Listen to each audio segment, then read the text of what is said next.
Nobuyuki Fukumoto, mestre do mangá seinen, escreveu Akagi, Saiko no Sensetsu Kurosawa, Buragai Dengai e, claro, Kaiji. E hoje a gente vai ver alguns pontos de vista interessantíssimos que esse grande escritor colocou em sua obra. Eu sou André Navarro, apreciador de obras de nicho, e hoje a gente vai ver a crítica de Kaiji. E fiquem com o vídeo. I'm a superhero. I'm a superhero. I'm a superhero. The hero of today. Yeah. Kaiji sempre é lembrado pelo seu tema de jogos de azar e suas jogadas intelectuais nos próprios jogos de azar. Mas o que muita gente se esquece é da crítica que ele faz ao dinheiro e à fórmula de trabalho, não só no Japão como no mundo inteiro. E nessa parte sem spoilers do vídeo, eu venho trazer um pouco dessa reflexão que o anime e o mangá traz. No mangá, bem mais, porque o mangá tem bem mais conteúdo que o anime.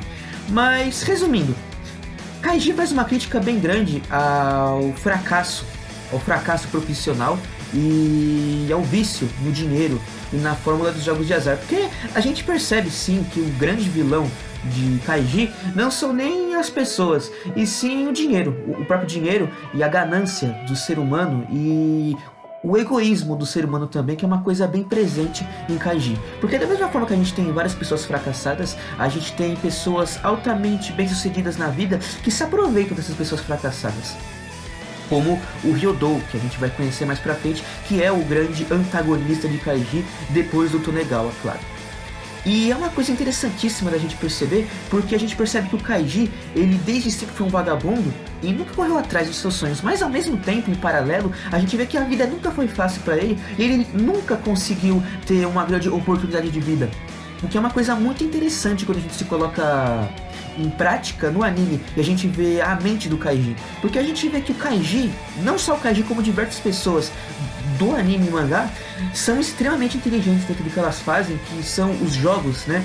E esses jogos de azar sempre envolvendo Yakuza, crime e muita coisa do mal, que é uma coisa que o Nobuyuki, ele queria aumentar um pouco o nicho, ele queria aumentar um pouco o leque, porque com o sucesso de Akagi, ele queria elevar esse negócio dos jogos de azar a um outro nível, porque Akagi fazia bastante sucesso pelos jogos de azar, mas em específico o Shogi, e ao mundo da Yakuza em específico também. Kaiji já vem com uma temática muito mais abrangente e muito mais ambiciosa, que é trazer não só essa prática de jogos de azar e empresas criminosas e, enfim, de circuitos ilegais e coisas do tipo, mas também aumentar o leque de possibilidades desses jogos, não só de shogi, e sim diversos jogos bem no estilo jogos mortais mesmo, como a gente vê em Kaiji.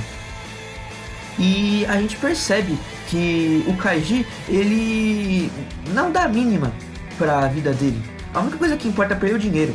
E dentro disso a gente vê as fraquezas dele como ser humano, porque ele se ferra muito por causa do dinheiro, acaba tendo que pagar dívidas muito pesadas por causa disso, e a gente sente o lado humano dele, o lado frágil dele, que a gente vê o terror psicológico, que é uma coisa muito presente em Kaiji. Inclusive Kaiji poderia muito bem ter esse subgênero, né, terror psicológico, porque isso é uma coisa muito presente no mangá e no anime, o terror psicológico que ele tenta trazer pra gente. A gente vê os personagens sempre preocupados com o que pode acontecer com a vida deles, ou o que vai acontecer de consequência por eles perderem nos jogos, o que é uma coisa muito cativante quando a gente vê o quão longe eles vão para evitar esse acontecimento na vida deles, o que sempre faz com que a gente veja o próximo episódio e veja o que vai acontecer, o próximo passo de cada jogo ou de cada passo para chegar até o obstáculo final,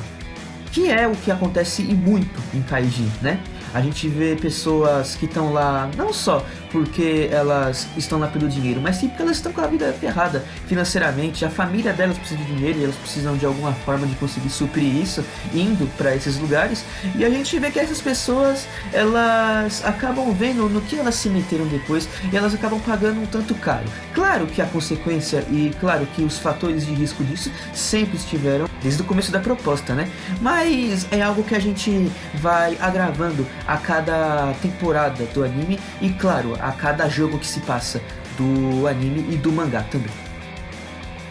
Bom, agora vamos à parte com spoilers, né? E logo de começo a gente já percebe a grande isca, né? A grande armadilha que é colocada à prova quando o Kaiji entra no navio, né? Entra no navio para participar do jogo, que é aquela pilha de dinheiro com aquela promessa de que ele conseguiria quitar todas as suas dívidas e que se eles conseguissem vencer aquele jogo, que não era uma tarefa tão difícil, eles iriam conseguir ter uma vida de sucesso, quitar todos os problemas, acabar com as dívidas, e aquilo se autopromoveu como um grande sonho na cabeça do Kaiji. Então apareceu, né, o grande organizador do rolê todo, que é o Tonegawa, e aí a gente percebe a grande característica que esse grupo que lidera esses jogos tem, que é apresentar uma realidade bonitinha para que no final a gente veja o grande inferno que tudo aquilo é. Não te lembra a vida real? É exatamente isso, propostas de emprego que prometem benefícios, coisas maravilhosas, quando na prática geralmente elas só te exploram e fazem coisas horríveis com você, explorando o trabalhador. É exatamente o que acontece em Kaiji. Pessoas desesperadas entrando naquele navio, querendo alguma forma de poder quitar as suas dívidas, nem todas, né? Algumas eram apenas vagabundos como Kaiji, e no final elas se encontraram num verdadeiro inferno, que foi uma coisa que me marcou bastante quando eu assisti, porque eu fiz uma assimilação com a vida real, que é uma coisa que Fukumoto faz bastante, que é assimilar a vida real com as situações do anime, né, e do mangá. E a gente vê lá dentro vários choques sociais, que também é uma coisa que acontece muito em Kaiji, e nos mangás do Fukumoto também, a gente vê dentro daquele navio vários choques sociais, de trapaças, o choque deles, a tensão quando eles veem alguém fracassando, o desespero deles quando perdem ou ganham algum jogo, e o lance das estrelinhas, né? Significa que quanto mais estrelas você tem, melhor você é, digamos assim. Quanto mais estrelas você tem, melhor você é e maior a sua chance de obter sucesso. Ou seja, mais uma crítica muito bem colocada sobre a vida real. Se você tem poucas estrelas no seu trabalho, ou seja, se você tem uma baixa reputação no seu trabalho, você está longe de conseguir ser alguém. Agora, se você tem uma grande reputação no seu trabalho, você está muito próximo de conseguir subir de nível e conseguir um pagamento maior ou alguma coisa do tipo, que é exatamente o que acontece no navio. E mais pra frente, a gente chega no melhor jogo, eu acho, na minha opinião, da primeira temporada, né? Que é o lance da corda bamba de ferro entre os prédios, que resumidamente se baseia em você atravessar um prédio pro outro numa barra de ferro, tipo uma corda bamba, sem nada no chão te segurando, ou seja, se você cair você morre. E pra piorar, com a barra de ferro sendo eletrocutada, ou seja, se você encostar sua mão você vai ter um choque e vai morrer. E esse foi o segundo passo do jogo de Kaiji. E antes da gente chegar nessa parte, a gente teve um prequel, né? Um prólogo do que seria, que era aquela corda bamba menor, onde vários milionários ficavam apenas assistindo e apostando para ver quem vai vencer. E é exatamente o que acontece na vida real. Vários empresários apostam em seus melhores funcionários ou nos seus piores funcionários para ver se acontece alguma coisa com eles e eles conseguirem se beneficiar em prol disso. Enquanto a gente via aquelas pobres pessoas dando o máximo delas para conseguir sair daquela situação horrível que elas estavam, várias pessoas no outro lado ou embaixo estavam apenas jogando alimento ou gritando ou xingando para fazer alguma delas cair, porque afinal de contas o sofrimento de outro ser humano é conteúdo, é a admiração do outro ser humano. E é uma coisa muito presente em Kaiji também. O sofrimento de um é o entretenimento de outro. E é exatamente isso que a gente vê nesse jogo. Fora que a gente vê um terror psicológico muito mais forte aqui. Esse lado de terror psicológico que eu falei mais cedo tem bastante vez aqui. E então a gente, depois disso, quando a gente chega de fato no jogo, de você atravessar um edifício pro outro, numa corda bamba de ferro, a gente conhece melhor quem é o Tonegawa. E a gente descobre que o Tonegawa é na verdade um cara muito respeitado e um cara que tá num cargo muito alto. E ele já joga de começo, quando a gente é apresentado a ele, ele já joga pra gente na cara quem ele é e quem eles são. Tonegawa é alguém que começou baixinho na vida, dentro desse grupo criminoso, ou seja lá o que seja, não dá pra saber muito bem o que é esse grupo. Foi crescendo, lutando, dando o máximo de si, até conseguir chegar no posto que ele tem hoje, que é basicamente o vice-presidente da TII, acho que é assim o nome. E ele já joga na cara. A sociedade, meus amigos, não é a mãe de vocês. Ele fala isso pros homens que estavam prestes a tentar se matar, para falar a verdade, para conseguir um pagamento, digamos assim, naquela corrida. E isso é uma grande verdade que eles ainda não conseguiram engolir, nenhum deles. Porque por mais que lá tivessem sim pessoas pobres que queriam o dinheiro para conseguir quitar suas dívidas, também tinham muitas pessoas covardes, incapacitadas de conseguir lutar e que queriam uma vida fácil. O problema é que nada é fácil. Se algo é muito fácil, é porque de certo que para você conseguir vai ser muito difícil. E é exatamente isso que se tratava esse jogo, e era exatamente isso que se tratava o Tonegawa. O Tonegawa, ele pode ser tratado como anti-herói ou até protagonista num outro anime que eu também acho muito bom. Ele até ganhou um mangá solo, mas no final ele é tão podre quanto todos os outros lá. Ele apenas ficou sentado observando as pessoas correrem e morrerem, enquanto ele ficava assistindo e dando risada. Depois ele foi pro final, na linha de chegada, e esperou o Kaiji chegar, o que nos leva ao jogo final, que se trata basicamente de um jogo de cartas que é talvez a parte mais angustiante do anime e do mangá não, porque no mangá tem partes mais pra frente que é bem mais angustiante, mas na parte da primeira temporada do anime, pelo menos, era uma coisa muito impactante, porque a gente vê o Kaiji em seu extremo desespero e a gente vê, né, o quão longe ele vai para conseguir chegar no objetivo que ele tem, que é conseguir vencer o jogo. E no jogo, se ele perdesse, ele ia perder a audição dele, porque tinha um aparelho que ficava grudado no ouvido dele.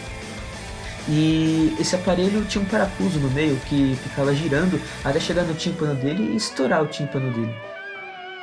E bom, ele literalmente cortou a orelha para conseguir tirar esse aparelho que tinha lá. E depois disso, por meio de persuasões contra o Tonegawa, lembrando que isso foi um jogo contra o Tonegawa, ele conseguiu vencer esse jogo. Foi um pouco de protagonismo? Sim, foi. Mas a gente vê isso com uma outra crítica no próprio jogo de cartas. Porque a gente tem o nobre, a gente tem o rei, não sei se é nobre ou rei, a gente tem o cidadão e a gente tem o escravo. O único que pode vencer o nobre é o escravo, porque o escravo não tem nada a perder.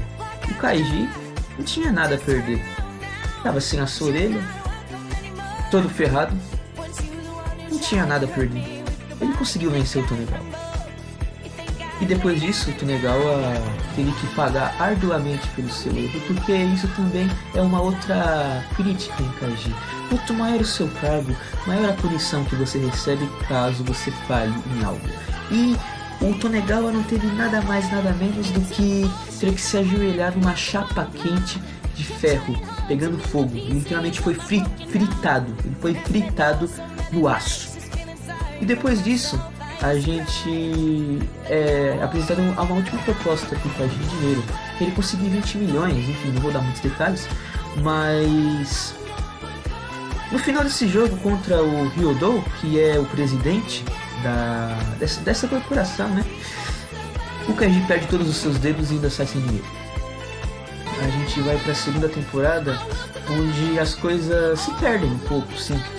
E, bom, essa crítica ela é mais presente na primeira temporada, se você for assistir a primeira temporada, e caso você assista, se você leia o mangá, tem uma lista na internet que mostra como começar, mas eu diria que o mangá ele é bem mais completo do que você assistir o anime, porque o anime ele não segue todo o mangá. Mas a primeira temporada é muito boa. A segunda eu já não gosto tanto da segunda temporada, mas que ela tenha ótimos momentos também e críticas bem legais, como a do Subterrâneo, onde você tem vários operários trabalhando, né? Várias pessoas dando o máximo delas para tentar quitar suas dívidas. Elas podem ficar lá 2 anos e tem até um sistema monetário lá nas cavernas, lá no subterrâneo, onde estão fazendo uma construção, né? E a gente tem o gerente que se aproveita do Kaiji e de todo mundo. Que é assunto para outro vídeo, porque aí já entra numa outra questão do dinheiro. Não é exatamente do dinheiro, e sim do mau caráter das pessoas, que é algo que já entra em outro quesito dentro do mangá, do anime, enfim. Espero que você tenha gostado do vídeo. É o primeiro vídeo que eu faço depois de um bom tempo, né? Eu fiquei 4 meses sem fazer vídeo, dei uma remodelada no canal e tal. E eu peço para que você se inscreva, compartilhe e dá um like, porque dá trabalho fazer isso. Parece que não, mas dá trabalho. Dá muito trabalho fazer isso. Você organizar os pensamentos na mente, conseguir falar tudo, é bem complicado. E é isso, agradeço a todos que viram até aqui no final, sou verdadeiramente grato por vocês me escutarem até aqui e tamo junto, até a próxima, no próximo vídeo, até mais.